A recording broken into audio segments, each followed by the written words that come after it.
Vamos a empezar por Génesis capítulo 3, verso 1 al 7, verso 22 y 24. Luego pasamos a Romanos 8, 1 y 2. Si está allí, diga amén.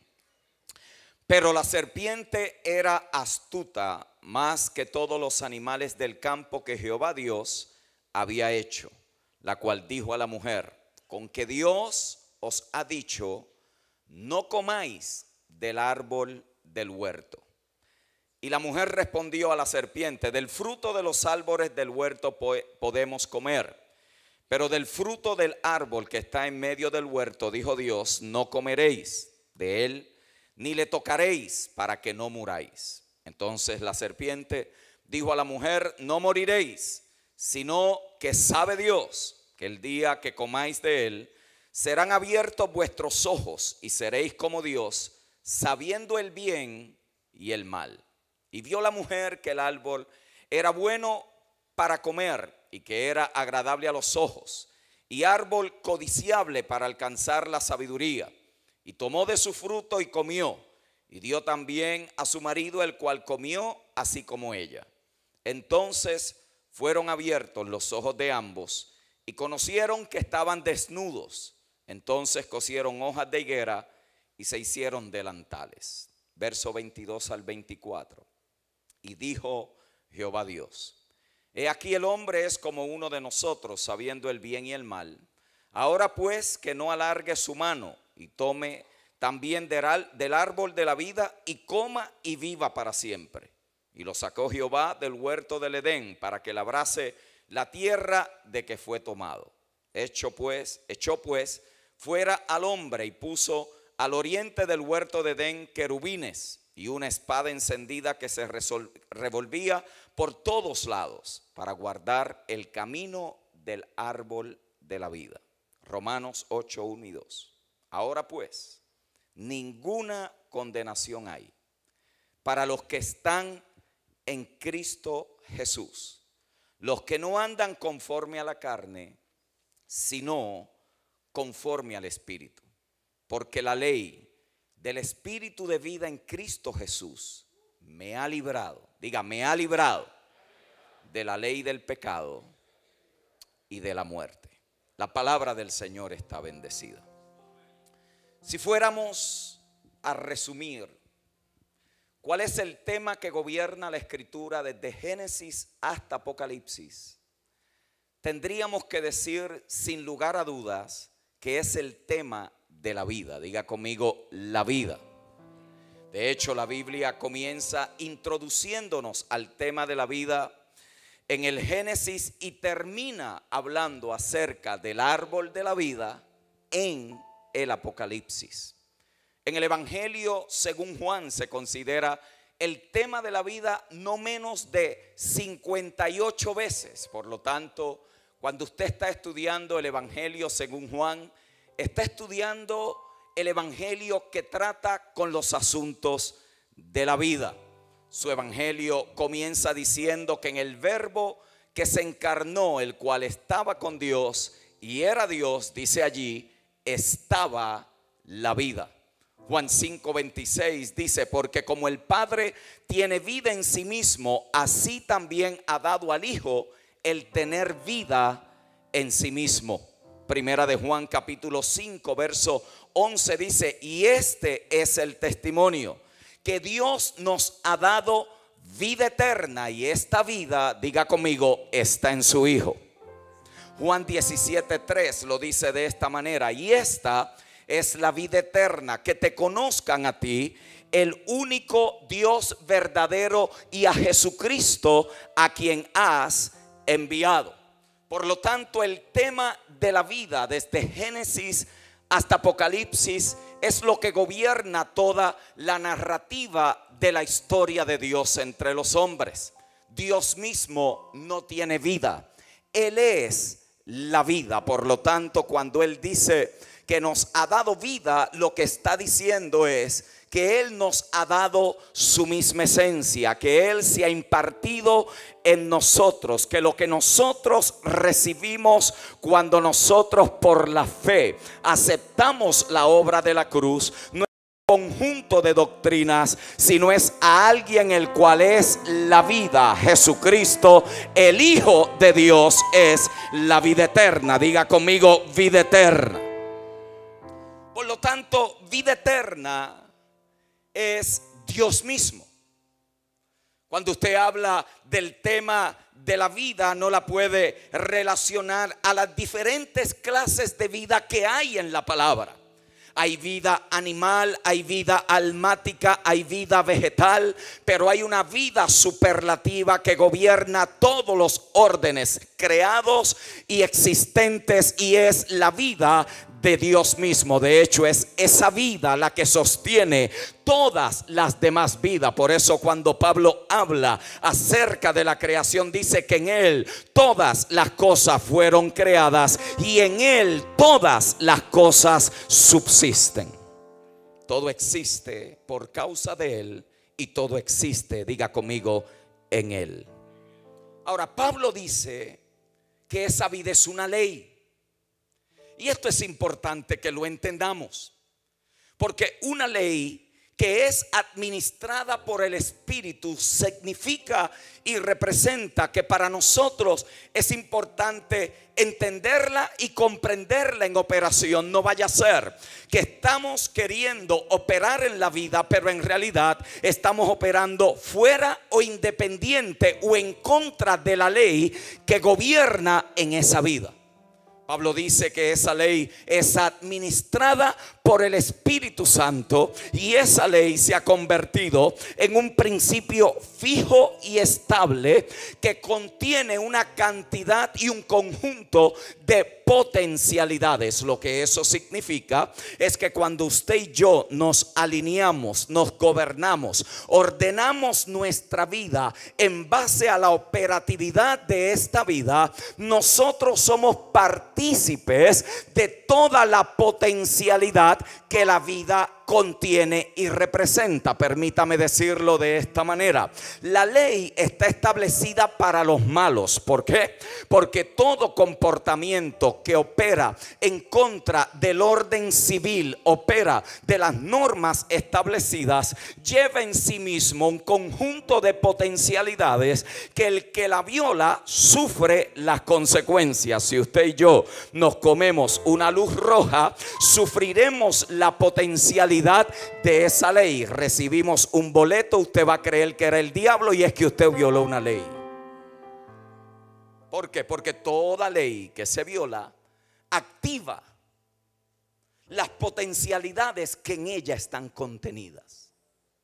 Así que una ley es un conjunto de potencialidades que están allí, que van a encontrar expresión cuando esa ley es obedecida o cuando esa ley es violada.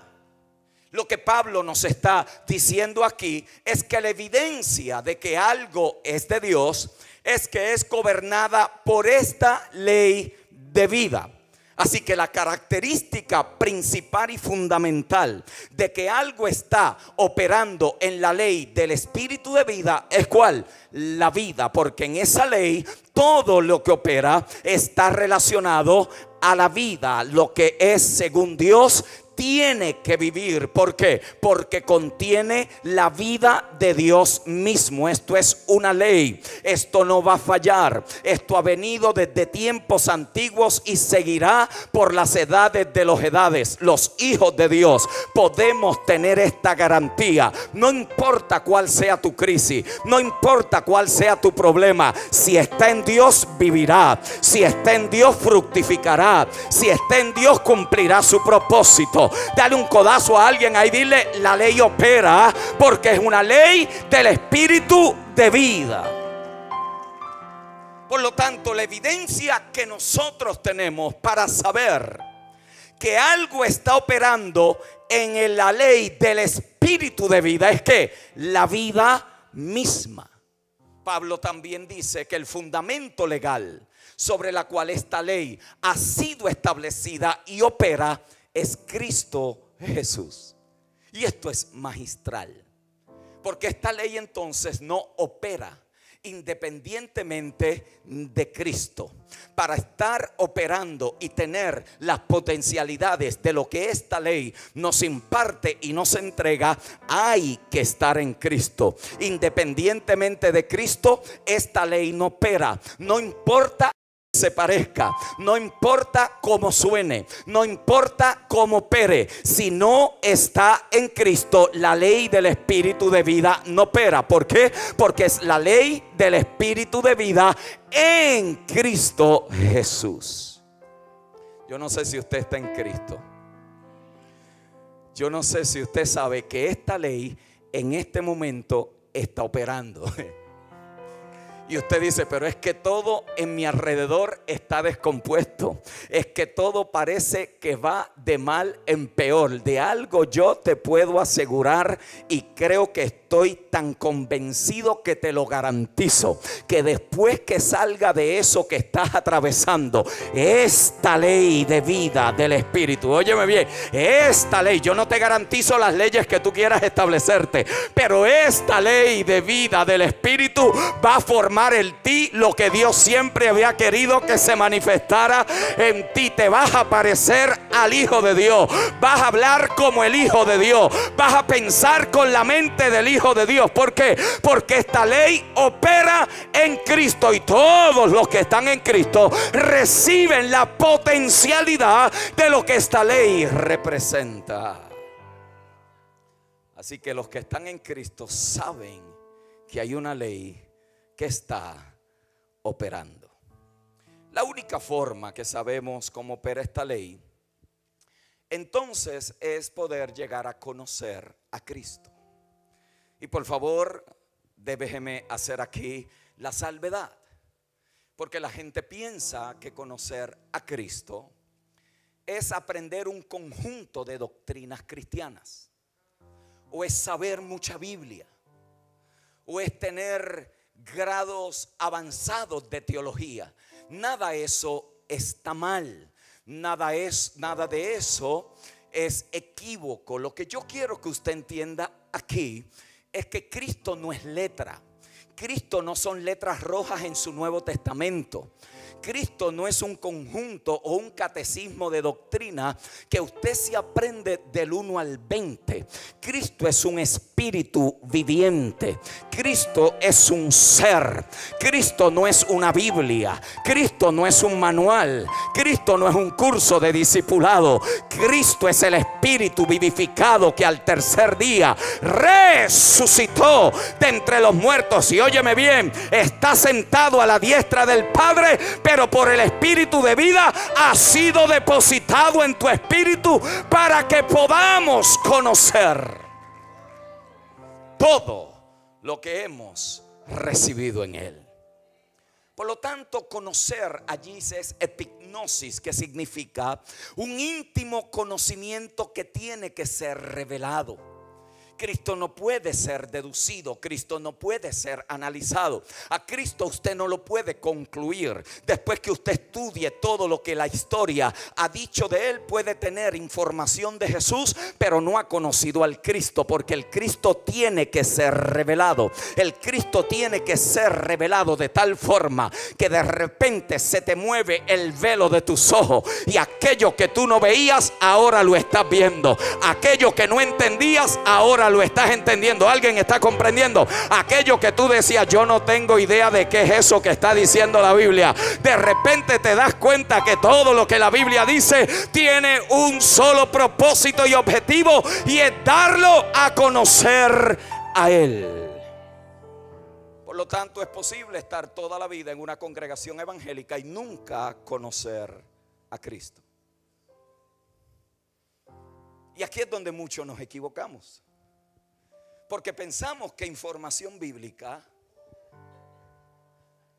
y usted ve a la gente debatiendo sus argumentos y peleando sus posiciones, y los ve allí enfruscados en sus conceptos y en sus experiencias y en sus doctrinas doctrinas, aquel a quien Cristo se le ha revelado, hermano, no está discutiendo asuntos de ese tipo. Está simplemente manifestando la vida. Ay, ay, ay, ay, ay.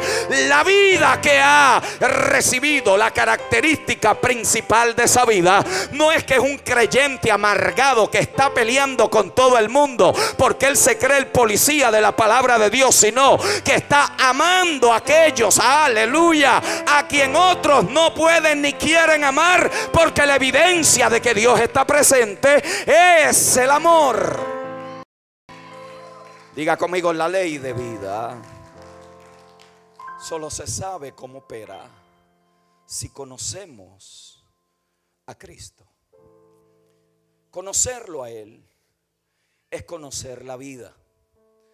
Por lo tanto, mis amados hermanos, la obra del Espíritu Santo, como el Espíritu de vida, es revelar a Cristo en nosotros para que lo conozcamos como nuestra propia vida. Escuche bien. La obra del Espíritu es revelar a Cristo, porque Él tomará de lo de Él y nos lo hará saber. Hoy decía esta mañana que hay creyentes que prefieren salir gozosos del culto y no entendidos. Porque esa es la mentalidad. Voy allí a gozarme, a ver si saco estas toxinas de estrés. Porque a mí me gusta como allí cantan, y me gusta porque yo en medio del aeróbico espiritual que hago boto toda esta grasa que se me ha venido acumulando espiritualmente. Y la gente piensa que la iglesia existe para entretenerlos, o para que ellos se gocen, o para que pasen un buen tiempo, o para que no se vayan al mundo, o para tenerlos activos. No, la iglesia existe para dar a conocer la multiforme sabiduría de Dios. Alguien aquí debe de saber que hoy vas a salir con un poquito más de entendimiento de Cristo. ¿Por qué? Porque podemos salir gozosos y vamos a salir, pero si salimos sin entendimiento, allá afuera estaremos derrotados. Pero cuando Cristo se te revela, conocerás lo que te pertenece en Dios y vas a enfrentar las pruebas con una actitud diferente. Vas a caminar con una mentalidad diferente. Dile al que está a tu lado: conócelo. Conoce a Cristo, porque en el nuevo pacto Dios se daría a conocer hasta el más torpe, así que todos calificamos. Así que la obra del Espíritu es revelarnos al Hijo. El asunto es que este aprendizaje no es un aprendizaje académico, no es un aprendizaje intelectual, no es un aprendizaje de salón. Es un aprendizaje, diga conmigo, espiritual. Por eso Pablo oraba por las iglesias del primer siglo, para que Dios le diera sabiduría espiritual. Por favor, siga esta línea: conocimiento espiritual e inteligencia espiritual. Qué interesante que Pablo también dice que el hombre natural no puede entender las cosas que son del Espíritu, porque para él son locura. No las puede discernir, porque solo se pueden llegar a discernir espiritualmente. Él dice que este hombre natural en su propia opinión se considera sabio. Sin embargo, dice que el espiritual entiende todas las cosas y él no es juzgado por nadie. El gran dilema de nosotros es cómo podemos aprender en la escuela del Espíritu mientras tenemos la oportunidad de operar en el mundo natural. Aquí es el gran dilema para nosotros, hermanos, porque esta educación que el Espíritu nos quiere impartir es netamente espiritual. Por lo tanto, usted y yo, cuando escuchamos la palabra de Dios entregada por medio de su espíritu a nuestro espíritu, tenemos que tener la disposición de recibirla con fe. No importa lo que el predicador haga o diga o cuán preciso o exacto esté, si el oyente no está oyendo con fe, esa palabra no va a hacer el efecto. ¿Por qué? Porque el que está emitiendo el mensaje tiene que poder encontrar receptores que puedan echarle mano, abrazarla, que puedan responder con fe. Fe queriendo decir que eso que el Espíritu está revelando es un amén, es un así es que Dios lo ha dicho. Mi mente me dice lo contrario, mi experiencia me dice, alguien está entendiendo, la experiencia me dice lo contrario, pero así es. Yo soy más que un vencedor aunque esté en el piso. Yo soy más que un vencedor aunque esté en bancarrota. ¿Por qué? Porque así es. Yo quiero aprender en esta escuela del Espíritu, y esta universidad va a durar toda la vida. Ay. Esta escuela comenzó ya el día que usted y yo nacimos de nuevo. Ese día nos matricularon y no nos pidieron permiso. A usted y a mí nos introdujeron en una escuela y nadie nos dijo que allí íbamos a entrar a un proceso de desmantelamiento de la mente de Adán para poder operar como cuerpo en la mente de Cristo. Nadie nos dijo allí que poco a poco iban a ir iluminando áreas de nuestra vida que no estaban operando en la ley de la vida del Espíritu, sino que estaban operando todavía en la ley del pecado y de la muerte, pero que ya había uno que había cumplido esa ley a perfección, y allí traería redención para que yo pudiera caminar en la vida del Espíritu. Nadie nos dijo que tendría experiencias amargas, dolorosas, complicadas. Nadie nos dijo que yo iba a estar creyendo a cosas que nunca se manifestarían, pero después que pasara esa prueba estaría más convencido de que Dios es real, aunque no vi lo que yo esperaba. ¿Alguien aquí está entendiendo? Le estoy hablando a los que están entendiendo que en este tiempo Dios está tratando contigo de una manera particular, que tu ojo natural no lo puede reconciliar con lo que has oído, pero esa es la escuela. Dios te está alineando a ser un creyente que camina mirando lo que no se ve, no mirando lo que se ve, porque nosotros no caminamos por vista, caminamos por fe. Caminamos creyendo que lo que Dios ha dicho así es. Esta escuela dura toda la vida. Esta educación, y creo que no me equivoco y me voy a dar cierta libertad bíblica, no terminará, apóstol Ángel. Aún por los siglos de los siglos de los siglos estaremos todavía descubriendo las riquezas inescrutables de Cristo.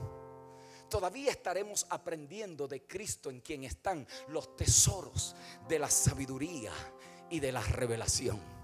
Me parece que en los siglos y en los siglos, si todavía en todas las edades, todavía la Biblia registra que los ángeles dicen santo, santo, santo, y ni siquiera ellos han experimentado ni una pizca de lo que usted y yo hemos recibido en Cristo. Si ellos, cuando están ante la majestad de las alturas, dicen santo, santo, santo, a mí me parece que usted y yo vamos a vivir en un estado de agradecimiento eterno, adorando al Cordero, cumpliendo la función cual sea, porque allí estaremos descubriendo de las profundidades de Cristo. Esa escuela, diga conmigo, no termina. Por lo tanto, esta ley es lo que regula todo lo que Dios hace con sus hijos. Esta ley es la que en realidad gobierna todos los tratos de Dios para sus hijos, porque el propósito de esta ley es revelar a Cristo en los que han recibido la vida. Esto entonces implica que Dios no hace nada aparte de Cristo, y todo lo que hace es Cristo. Por medio de Cristo es que la manifestación de su propósito se hace una realidad. Así que si todo lo que Dios se había propuesto estaba contenido en el Hijo, Efesios capítulo 1, verso 10 nos dice que Dios se había propuesto en sí mismo que reconciliar todas las cosas, las que están arriba y las que están abajo, en Cristo. Por lo tanto, Cristo se convierte en aquel en quien el Padre encontraría plena satisfacción y en quien el propósito eterno se iba a realizar.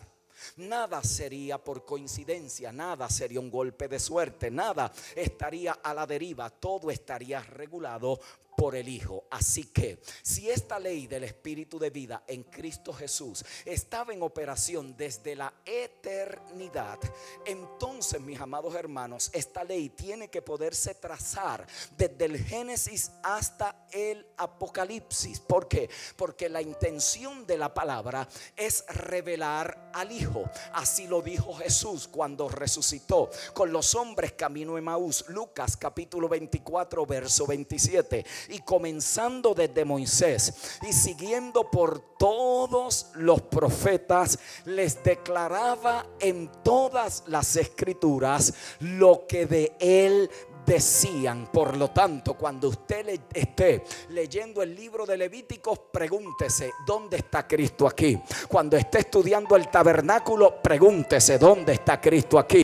Cuando esté estudiando la zarza, cuando esté estudiando el maná, cuando esté estudiando la columna de fuego, cuando esté estudiando la nube que los guiaba, cuando esté estudiando el monte de Sión, cuando esté estudiando los sacerdotes y sumos sacerdotes, todo aquello hablaba de Cristo. Esto no eran historietas bíblicas, esto estaba allí escrito para nosotros, los que hemos alcanzado el fin de los siglos. Alguien aquí debe de saber que la Biblia de tapa a tapa, hasta los mapas, tiene la intención de darnos a conocer a Cristo. En el pasado estaba representado a través de sombras, tipos y figuras, pero aquel era Cristo. Por eso cuando Pablo hace una revisión de la historia, se da cuenta que él había perdido el blanco, se dio cuenta que no había entendido. Aunque era un fariseo de fariseo en cuanto a la ley, era irreprensible, no había quien le pusiera el dedo, era un tipo intachable, conocedor de la ley. Se había dado cuenta que lo que tenía era religiosidad. Él había hecho de Dios un celo humano y había perdido la razón por la cual él estudiaba las escrituras, que era identificar cuando el Mesías viniera. Se dio a la persecución del Mesías a través del cuerpo del Mesías, que es la iglesia, y allí descubrió que lo que él creía que era conocimiento lo dejó por basura con tal de ganar el conocimiento de Cristo. Por eso cuando hace una revisión de la historia dice: porque la nube que los guiaba era Cristo, y el agua que bebieron era Cristo, y el maná que comieron era Cristo. Ay, ay, ay, todo tenía que ver con Cristo. Pastor, ¿y por qué yo estoy pasando esta? Porque te están haciendo conforme a la imagen de Cristo. Y pastor, ¿y será que esto me toca a mí? Es que si Dios te va a pasar por algo, es porque la imagen de su Hijo después de ahí va a ser más clara. No permitas que la ley del pecado y la muerte entra en operación, porque tú estás en Cristo, y todo lo que opera en esta ley va a causar que la vida de Dios se manifieste.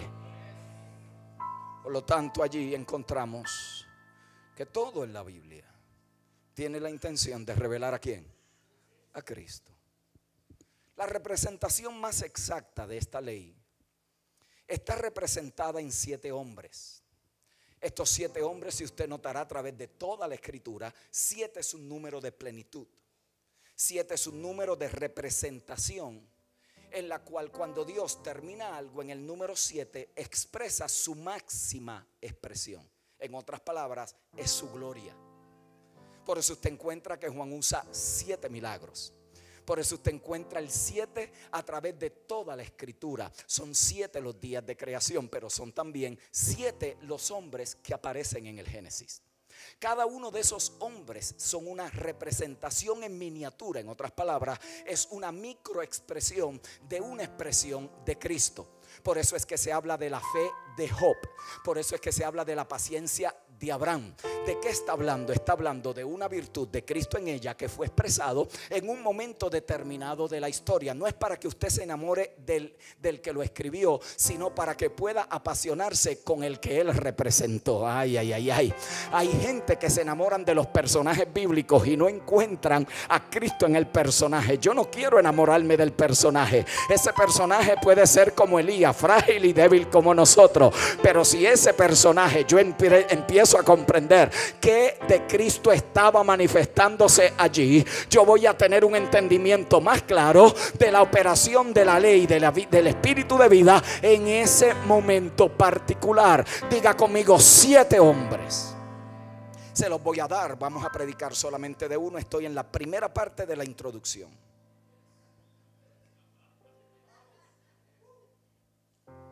Adán es el primer hombre que aparece. ¿Cuál es la necesidad de Adán y qué representaba? Adán representaba la necesidad de la dependencia. Abel, la necesidad de la iluminación.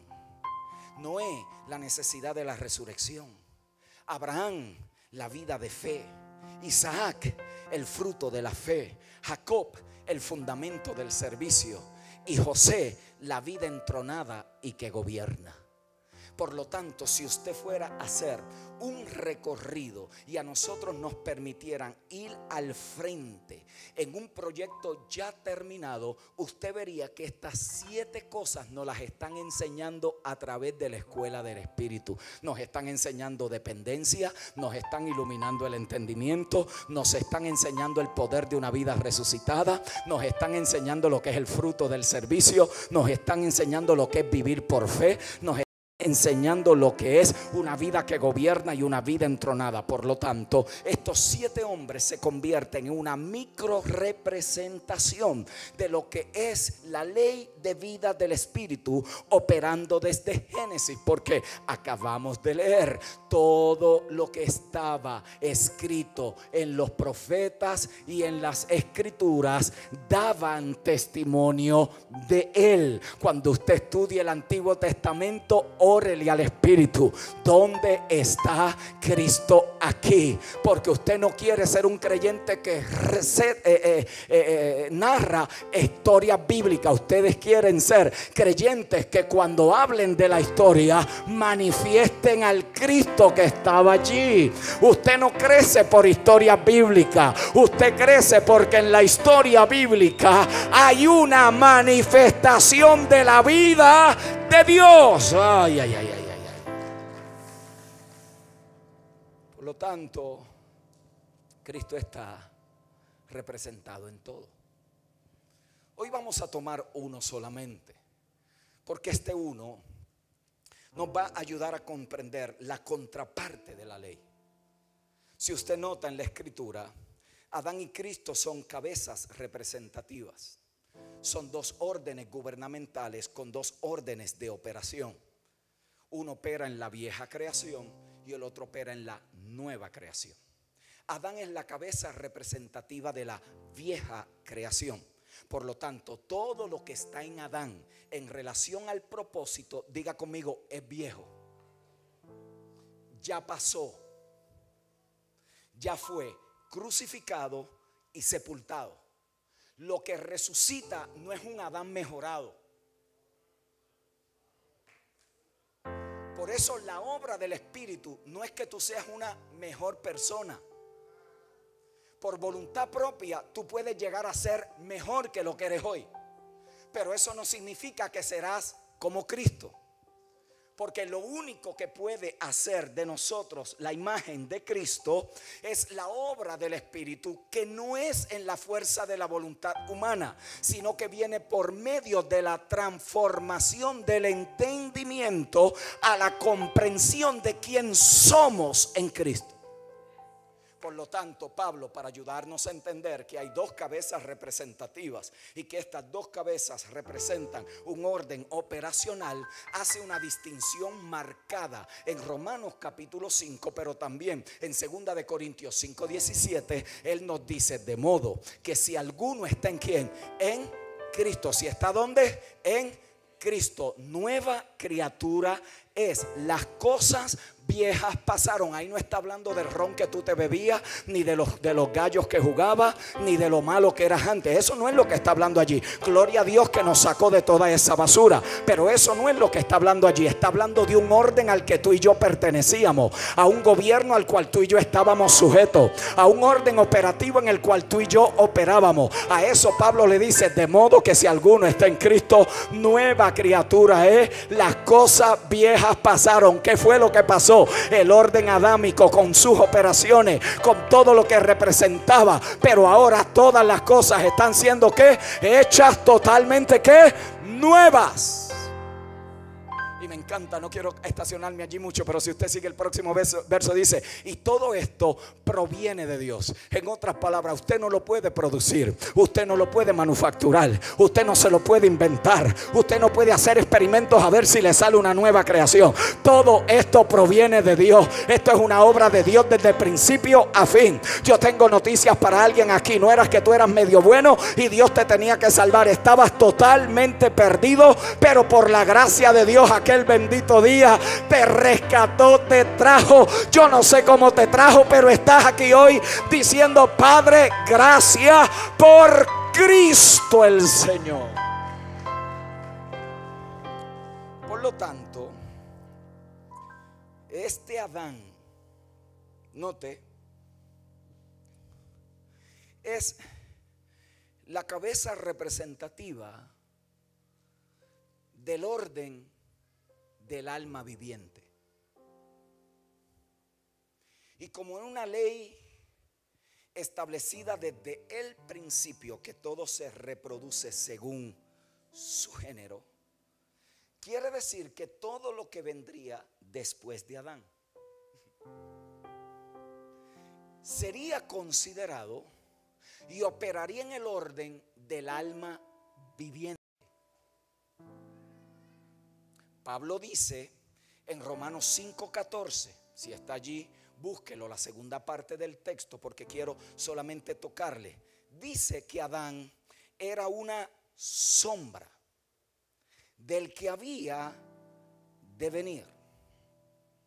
Ahora, lo que forma una sombra es la luz. En la ausencia de luz no hay sombra. Lo que hay es ¿qué? Oscuridad. Por lo tanto, solo puede haber una sombra si hay luz. Y la única forma que una sombra se cree es si hay un obstáculo para que la luz pase. Queriendo decir que la luz viaja solamente en una dirección. La luz no viaja en diferentes direcciones. Así que cuando Pablo está diciendo magistralmente, no había tomado una clase de física o ciencia y estaba hablando en términos superlativos de cómo es que operan los órdenes. Note bien, si él era una sombra, ¿quién era la luz?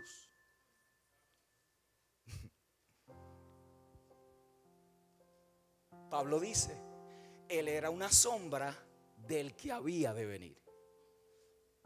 Por lo tanto, Adán y Cristo están mirando hacia la historia que todavía no se ha manifestado. Adán está delante como la sombra,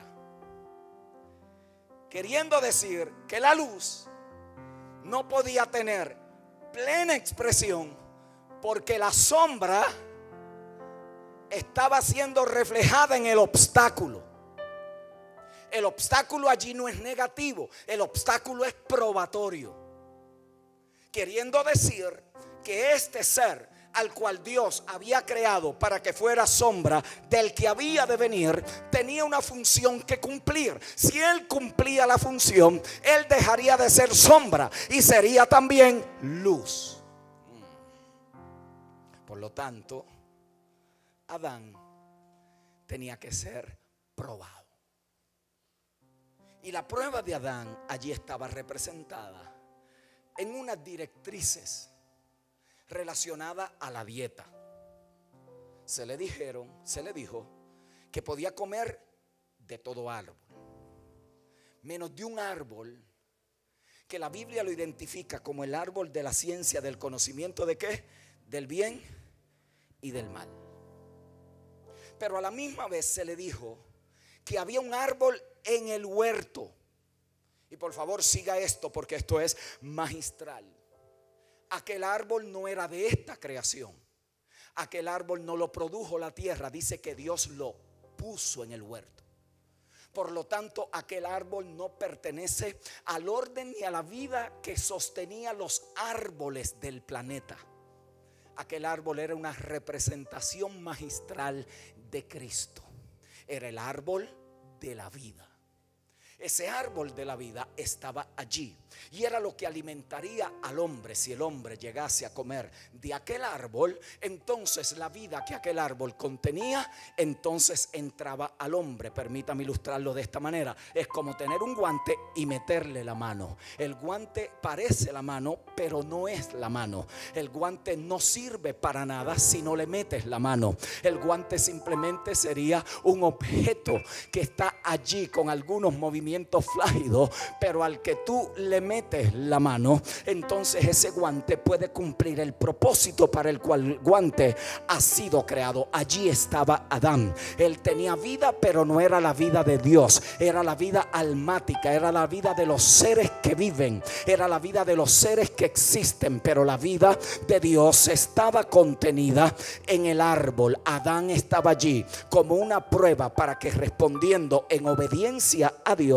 él preparara el camino para toda una descendencia que podría entonces tener acceso al árbol de la vida. Pero aquel hombre, para que pudiera representar al que él había sido creado como sombra, tenía que poder ser probado. Y la primera prueba de Adán es la obediencia. Es allí donde lo llevaron. ¿Por qué? Porque todo en el reino descansará en justicia o injusticia, en obediencia o en la desobediencia. ¿Alguien aquí está entendiendo? En otras palabras, Adán tenía la oportunidad de probar que él tenía el calibre de poder responder en obediencia a Dios y ahora poder disfrutar de todo lo que Dios potencialmente para él. No le habían dado el planeta, le dieron una esquina del planeta. Era un huerto. ¿Por qué? Porque el huerto era un laboratorio. Si podía gobernar allí, tendría entonces capacidad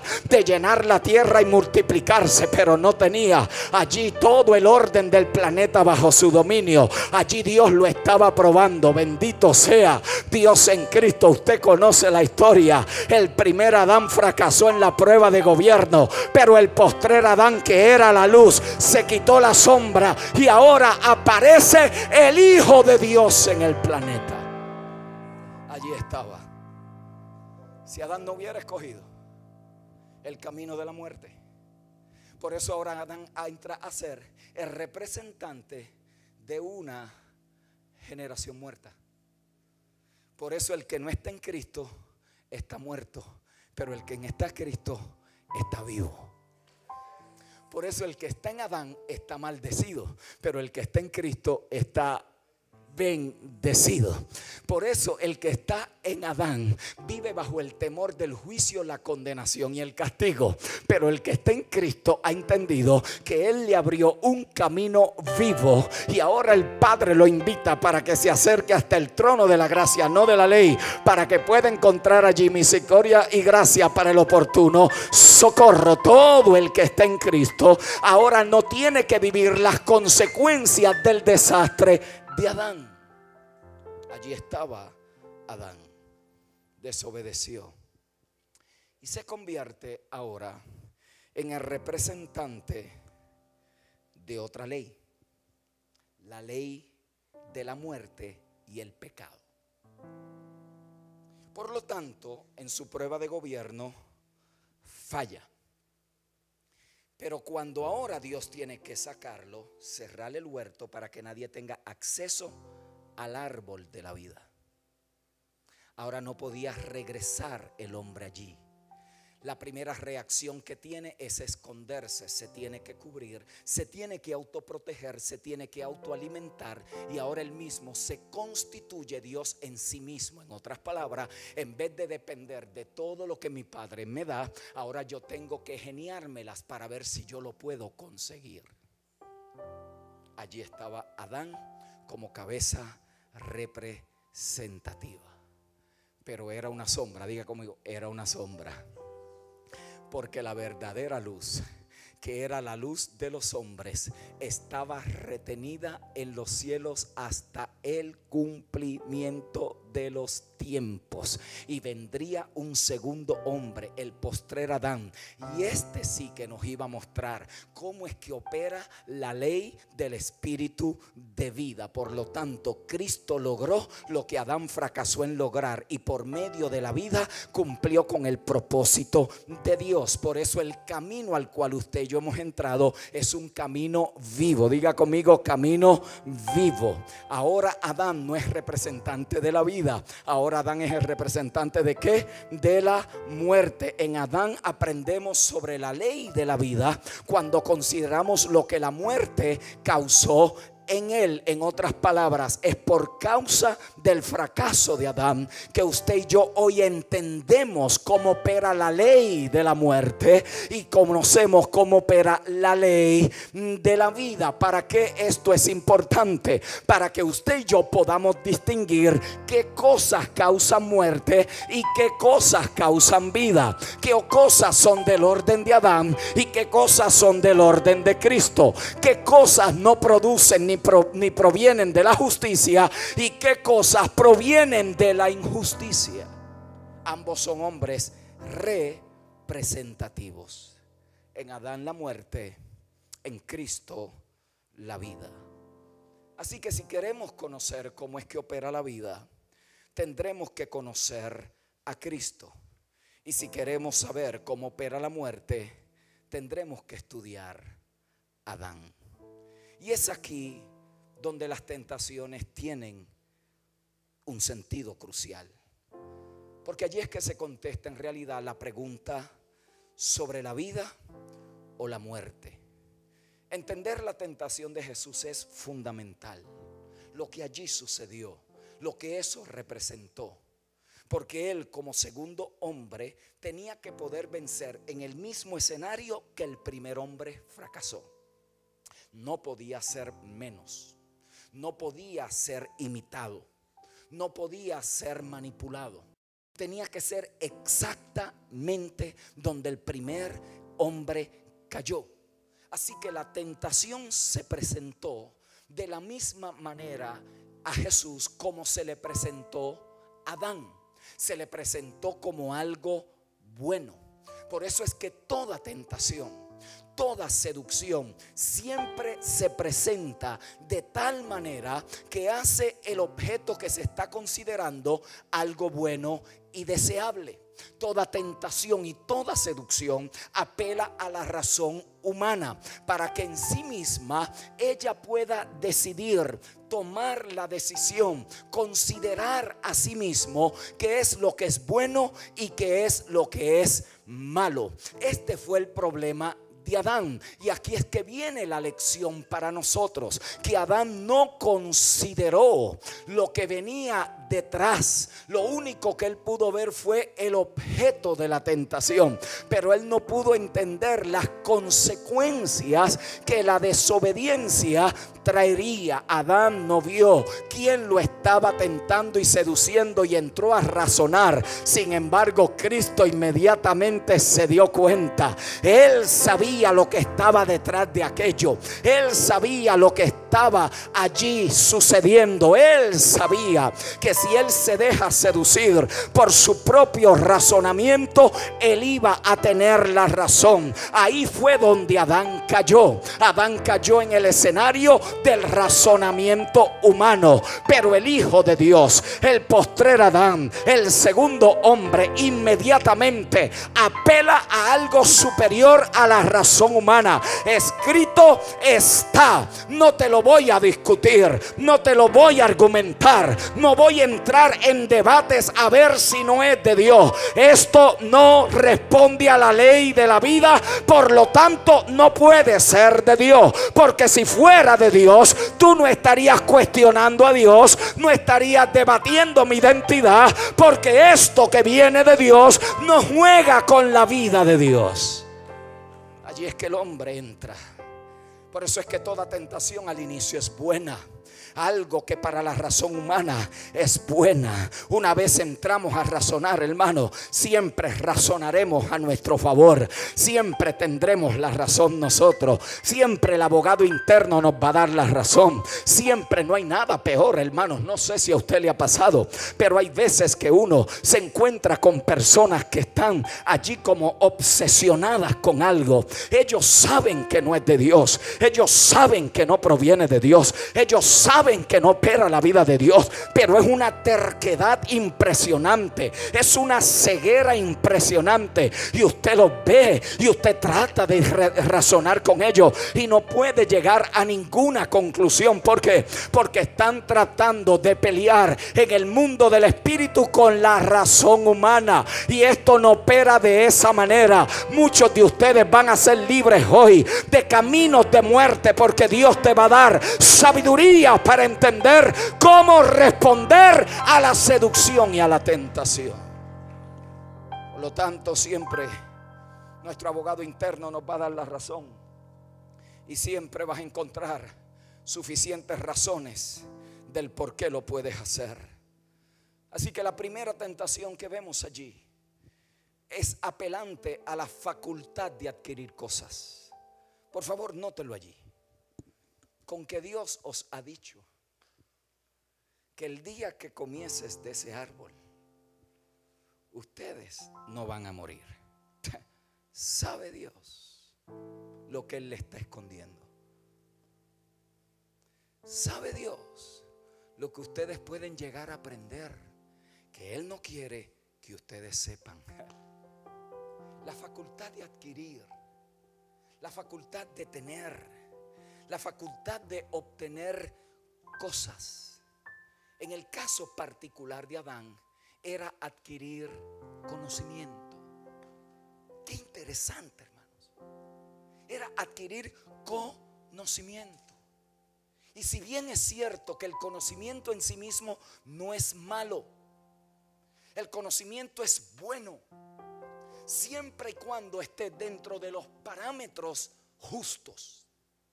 Pero allí había un conocimiento que no convenía, que no le fue permitido al hombre, que él no tenía acceso allí, porque iba a tocar unos elementos que el hombre no podría controlar, no podría manejar, no podía gobernar sobre ellos. Dios le había dicho las consecuencias, pero Dios nunca le dijo cómo las consecuencias se manifestarían. Y dígame usted si esa no es la historia de todos los seres humanos. La tentación es como un dulce, es como una seducción que te va trayendo, que te va durmiendo. Yo sé de lo que estoy hablando, que te está allí seduciendo poco a poco, despertando en ti la facultad de adquirir algo. Para unos es dinero, para otros es fama, para otros son posesiones, para otros son cosas no permitidas. La seducción despierta en todo ser humano esa facultad de querer algo que parece que Dios te está impidiendo tener. Allí le sucedió a Adán, y la idea era que el hombre actuara independientemente de Dios. Adán, tú tienes capacidad de tomar esa decisión. Pero mis amados, había algo más profundo, y era la insinuación de que verdaderamente el amor de Dios no era real, que el amor de Dios no era confiable, que lo que Dios le había dicho no era verdad. La propuesta era: ¿cómo puede ser Dios amor y retenerte algo? Adán, tú te mereces todo. Aún en ese conocimiento del cual Él no quiere que tú conozcas, Adán, tú debes de tenerlo. Por eso le dice: con que Dios os ha dicho. Mis amados hermanos, ¿no es esto lo que siempre es cuestionado cuando se presenta la hora de la prueba, la hora de las luchas, la hora de las aflicciones? ¿No es esto lo que cuestionamos? Si Dios me amara, ¿por qué estoy pasando por esta situación? Si Dios verdaderamente estuviera conmigo, ¿por qué mi familia se destruyó? Si verdaderamente Dios quisiera lo mejor para mí, ¿no es esta la historia de todos aquellos que hemos enfrentado alguna situación más allá de nuestra capacidad humana de comprensión? ¿No es esto lo que cuestionamos? Cuestionamos la fidelidad de Dios, cuestionamos el amor de Dios, cuestionamos la bondad de Dios. Todas aquellas cosas buenas que hemos disfrutado se nos olvidan. ¿Sabe cuántos de nosotros en más de una ocasión, en medio de la prueba, podemos decir: Dios ha sido bueno por años y años y años, y de repente una situación inesperada nos sorprende en la vida y como que parece que nunca habíamos creído? ¿Alguien sabe de lo que estoy hablando? Toda seducción viene para llevarnos a cuestionar la fidelidad de Dios.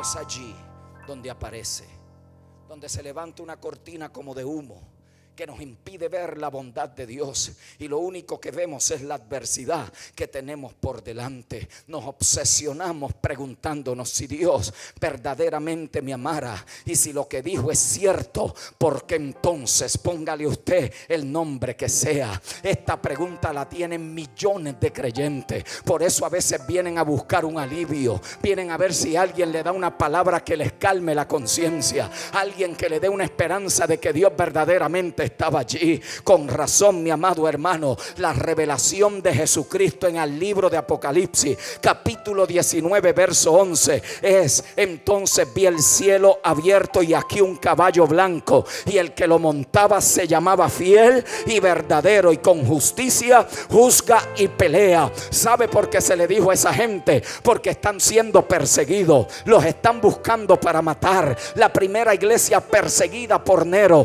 allí estaban dándole muerte a los cristianos en los jardines de la realeza. Allí cualquiera cuestionaría: wow, si Dios hubiera sido tan real, ¿por qué están muriendo mis hermanos en la fe? Pero ahí viene el testimonio del Espíritu a la iglesia: Dios es fiel y es verdadero. Date la vuelta y dile a 3 personas: Dios es fiel y verdadero. Yo no sé por lo que tú estás pasando hoy, pero Dios es fiel y verdadero. Yo no sé por lo que tú tendrás que pasar mañana, pero Dios es fiel y verdadero. Díselo. Búscate a 5 o 6 personas y dile: Dios es fiel y verdadero. Él no va a soltar lo que un día comenzó, porque aquel que comenzó la buena obra en vosotros la perfeccionará hasta el día del fin. Díselo a 3 más: Dios es fiel y verdadero. Es allí donde tenemos que traer a la memoria que Dios es fiel y es verdadero.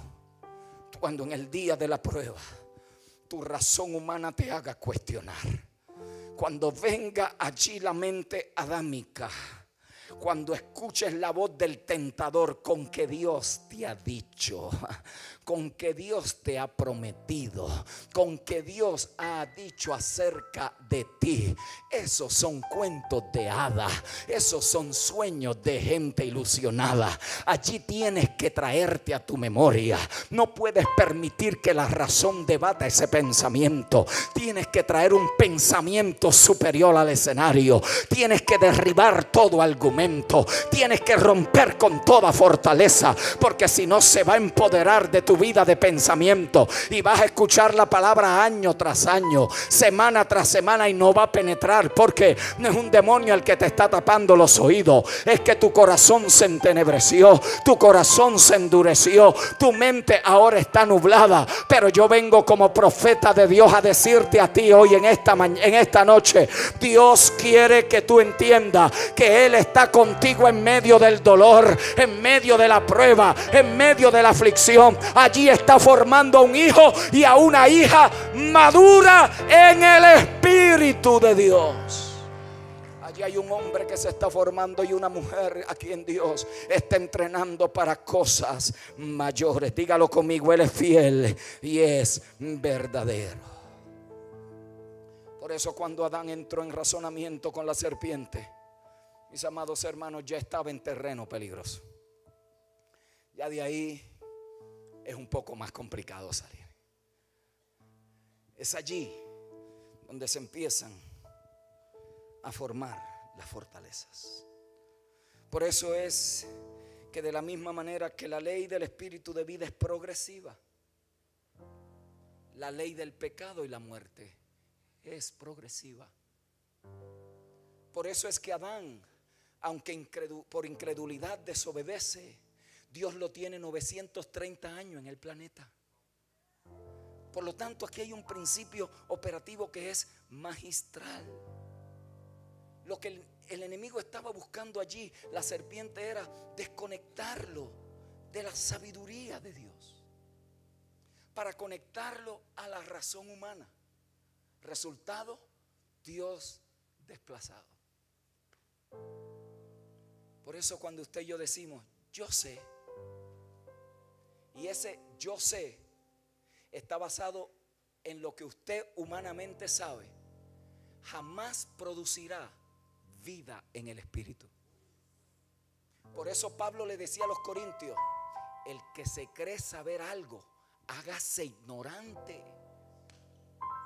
Porque cuando tú vienes a tratar las cosas del espíritu, tú no puedes traer tus experiencias, tus academias, tus títulos, todo lo que tú has hecho. Tú tienes que traer la vida del espíritu al escenario. Tú no puedes venir allí, no, es que yo creo que ese texto dice eso. Y olvídate de lo que tú creas. Tiene que ser una palabra revelada, enseñada por el espíritu, para pararte en medio de ese fundamento. Aunque me mate, no lo voy a negar. ¿Alguien aquí está entendiendo? Allí tú te paras. El familiar inconverso te dice: tú estás loco, te vas a mantener allí creyendo a Dios hasta la muerte, porque esto se me reveló, esto yo no lo sentí, esto no fue un cosquilleo pentecostal, esto fue una palabra dada por Dios a mi espíritu, y me voy a parar hasta la muerte.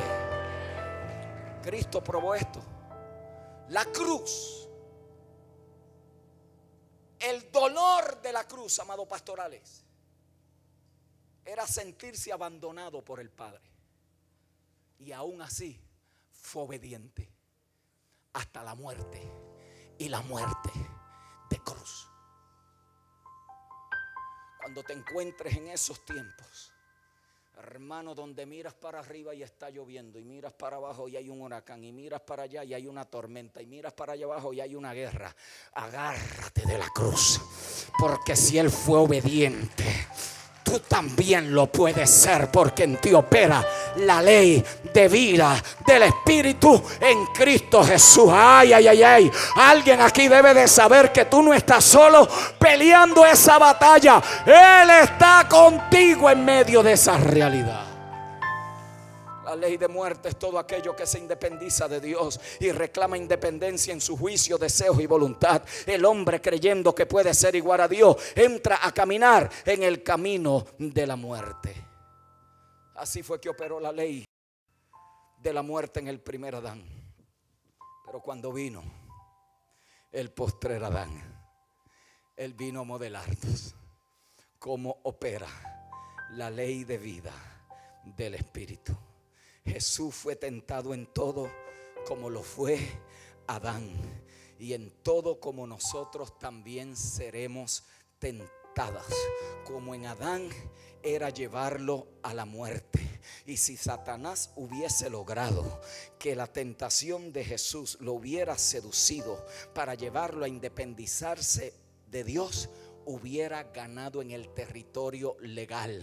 Pero Hebreos 2:14 dice, aleluya, allí se nos dice que Él fue tentado en todo para podernos socorrer a nosotros los que hemos alcanzado la salvación. Por lo tanto, diferente a Adán, que se concentró en él se concentró en sus deseos, sus juicios, sus razonamientos, su voluntad. El camino de Cristo fue siempre de pedirlo todo al Padre. Nunca se atribuyó ninguna independencia. Por eso decía: yo hablo lo que oigo, yo hago lo que veo. Él es el Padre el que me ha dado todas las cosas. No era su voluntad, sino la voluntad del Padre. Él decía que hacer la voluntad del Padre era su comida y era su bebida. Por lo tanto, en el corazón de toda tentación está la voluntad de alguien, o la tuya o la de Dios. Pero cuando haces la voluntad de Dios, estás caminando en el camino de la vida, y la ley de vida del Espíritu está operando en nosotros. Por eso cada tentación que el diablo le presentó a Jesús fue resistida con lo que ya Dios había revelado en su palabra. Escrito está, dígalo, escrito está. Para Jesús no era él quien tenía la última palabra, el Padre tenía la última palabra. No era su conveniencia, no era su comodidad, no era su progreso o bienestar personal, no era su autorrealización, no eran sus propios planes para Jesús, ni aún su propia vida, sino la del Padre. Por eso, mis amados hermanos, el factor supremo de la ley del Espíritu de vida en Cristo Jesús es conformarnos a la imagen del Hijo. Por eso todos los tratos de Dios no son para castigarte, no son para destruirte. No es porque Dios la tiene contigo, no es porque te está pasando factura de una abuela espiritista que tuviste y ahora a ti te están pasando la factura.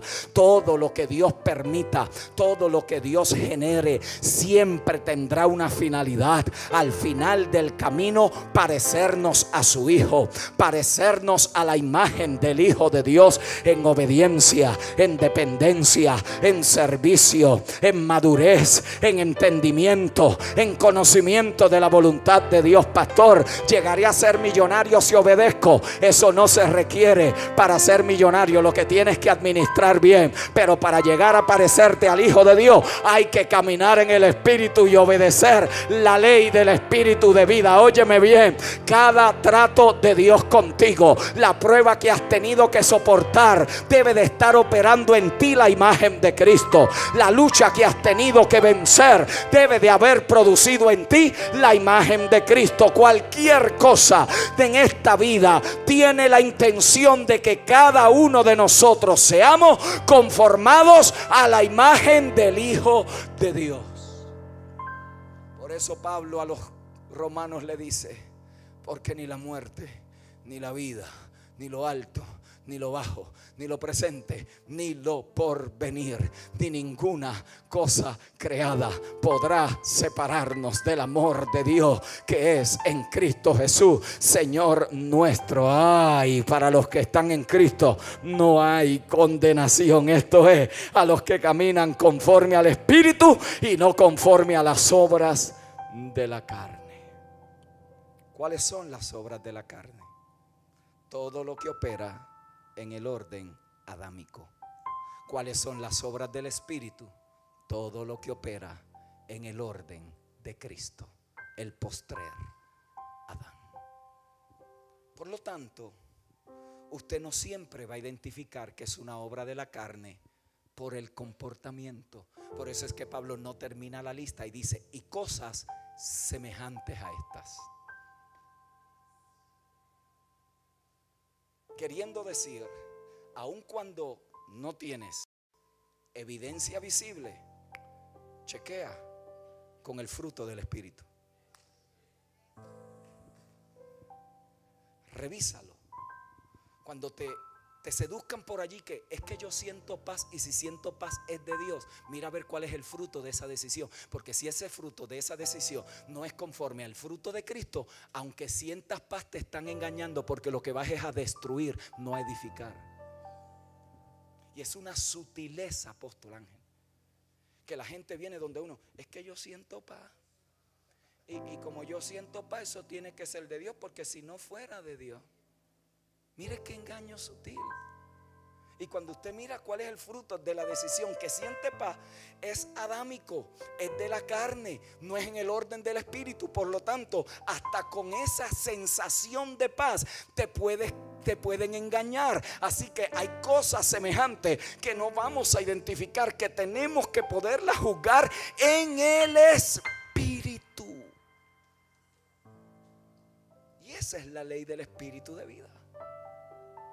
Que todo lo que está generando, todo, es Cristo, es Cristo, es Cristo. Sí, pero es que yo creo, si no es de Cristo no es.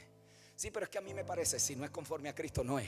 Sí, pero es que yo tengo una experiencia y en esta experiencia yo aprendí esto. Sí, pero si no es conforme a la vida en Cristo no es. No importa lo que sea, si viene de la naturaleza adámica, no es compatible con el orden del espíritu. Por lo tanto, mi amado hermano, tenemos que saber que si no opera en el orden del espíritu, está operando en el orden de la carne. Y si opera en el orden de la carne, está operando en muerte. Por eso cada vez que usted no resuelve los asuntos del alma en la vida del espíritu, pasará toda una vida en pelea, en miseria, en coraje, en argumento, manteniendo la apariencia allí para que la gente no diga, pero por dentro está seco, por dentro no hay vida. Cada año que pasa, en vez de madurar más, parece que va más para atrás. En vez de ser más fructífero, se le están secando hasta las raíces. Pero bendito sea Dios en Cristo, que en esta noche Dios te tiene que haber iluminado en tu entendimiento que esta ley de muerte no es en la que estás tú operando. Tú estás operando en la ley de vida del Espíritu de Dios, y esa ley es en Cristo. Diga conmigo, es en Cristo. Y yo estoy en Cristo. Por eso todo lo que Dios está haciendo es formando a Cristo en nosotros. Y el fruto de esa formación es más vida de Dios en nosotros. Es más evidencia de la realidad de Cristo en nosotros. Por eso la vida de Dios es progresiva. Yo he venido para que tengan ¿qué? Vida. Y la tengan como en abundancia. Esa realidad de la formación de Cristo en nosotros es una vida que va en desarrollo. Nosotros en Cristo estamos completos, nosotros en Cristo estamos perfectos, nosotros en Cristo hemos sido santificados, nosotros en Cristo hemos sido justificados, nosotros en Cristo hemos recibido vida, nosotros en Cristo somos nueva criatura. Todo eso es lo que la ley potencialmente ya nos da. Cómo usted y yo operamos determina cómo podemos manejar eso de Dios en nosotros. En otras palabras, usted en Cristo es perfecto, pero a través de la vida está siendo perfeccionado. Porque usted tiene y yo tenemos que ser perfeccionados, porque el Hijo también fue perfeccionado por medio de las aflicciones, para que pudiera ahora tener compasión de nosotros. Por eso es que podemos ir a Él. Por eso es que te puedes lanzar en Él. Por eso es que le puedes decir: me duele el alma, no tengo coraje, tengo una ira por dentro. A Él puedes ir con todo eso. Él no te está diciendo: no me hables de eso, que eso no es de los hijos míos. No, a Él tú puedes ir allí, porque Él sabe que ese no eres tú. Eso es una experiencia en la cual tú estás encontrándote en ese momento. Tú eres mucho más que una queja, tú eres mucho más que un coraje, tú eres mucho más que una tentación. Tú eres un hijo que ha nacido de nuevo, que tiene su vida y en el cual Cristo se está formando en ti. Mi amado hermano, nunca permitas que la seducción te haga creer que Dios no te va a recibir. Él tiene los brazos abiertos para que te lances allí y le puedas decir: Padre, necesito su socorro en medio de esta prueba, porque ahora lo que estoy sintiendo es que la ley de muerte está operando, pero yo estoy en Cristo, y la ley que está operando en mí no es la ley de muerte, sino la ley de vida del Espíritu en Cristo Jesús. Esta actitud, hermanos, resuelve nuestros dilemas. Esta actitud nos libra de miserias. Esta actitud nos libra de estrés. Esta actitud nos libra de hacer daño cuando vivimos por la ley de vida del Espíritu en Cristo Jesús. Yo no sé lo que tú has estado pasando, viviendo, enfrentando. Es más, no sé ni por lo que tendrás que pasar. Hoy estamos aquí. Hoy nos encontramos quizás algunos en nuestro mejor momento, otros quizás pasando el peor momento de su vida. Quizás algunos están cuestionándose mil cosas. ¿Por qué yo? ¿Por qué mi familia? ¿Por qué nosotros? ¿Por qué a mí? No sé. Yo lo único que quiero es que tú te lleves allí en tu espíritu. Todo esto que yo dije es imposible acordarte. Quizás tengas que escuchar otra vez el mensaje y volver a refrescar alguna de estas ideas o de estas verdades. Yo lo único que quiero que tu espíritu pueda comprender hoy es que Dios es fiel y verdadero. Aun si te han caído, Él te va a levantar. Aun si te has embarrado del pecado, Él te va a santificar allí. Va a limpiarte, va a sanarte, va a protegerte, se va a lanzar con brazos de Padre amoroso. Pero jamás razones que Él te abandonó, porque el que comenzó en ti la buena obra la perfeccionará hasta el día del fin. Él terminará lo que ha comenzado. Inclinemos el rostro, mis amados. Yo siento en mi espíritu que aquí hay gente que estaba corriendo en el filo, que ya no veía un mejor mañana. Ha sido tan fuerte, ha sido tan insistente la prueba, ha sido tan pesada en ocasiones, que a veces te preguntas si podrás darle un paso más a la vida. Yo he venido a decirte en el nombre del Señor, no un solo paso, vas a correr en la vida. Allí donde estás, si esta palabra de Dios hoy ha llegado a tu espíritu y allí ha hecho una impronta de vida, ponte de pie donde quiera que estés, a todo lo ancho y todo lo largo. Allí los que nos están mirando en internet, indiquen allí en sus comentarios que la palabra de Dios ha hecho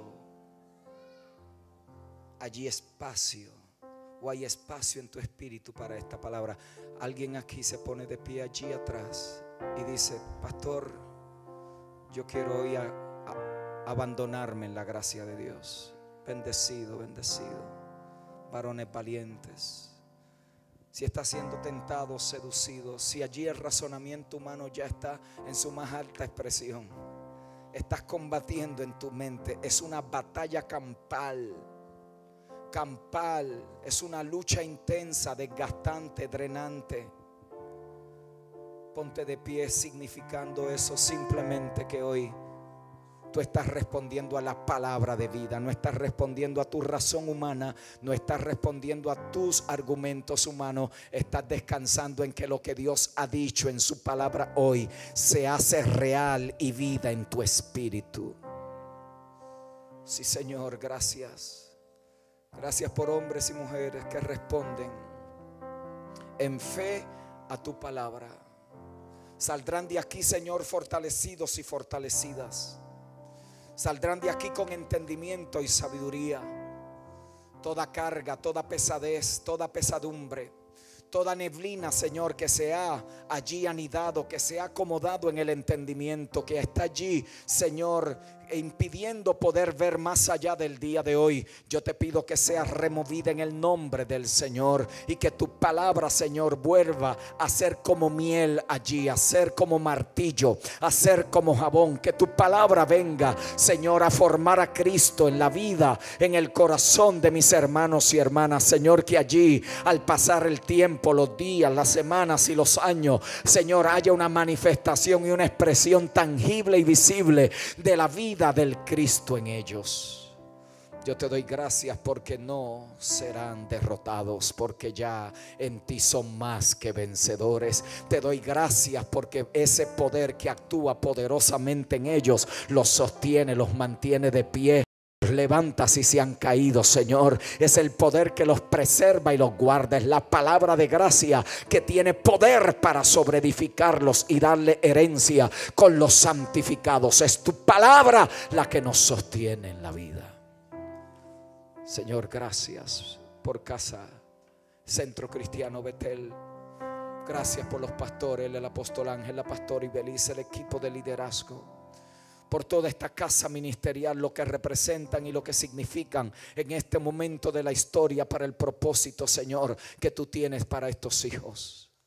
Declaramos, Señor, que serán guardados, cuidados, protegidos. Señor, que cualquier cosa que amedrente, que venga, Señor, a tratar, Señor, de allí estorbar lo que tú estás haciendo, habrá discernimiento espiritual, sabiduría espiritual, conocimiento espiritual. Habrá allí inteligencia del Espíritu para poder identificar.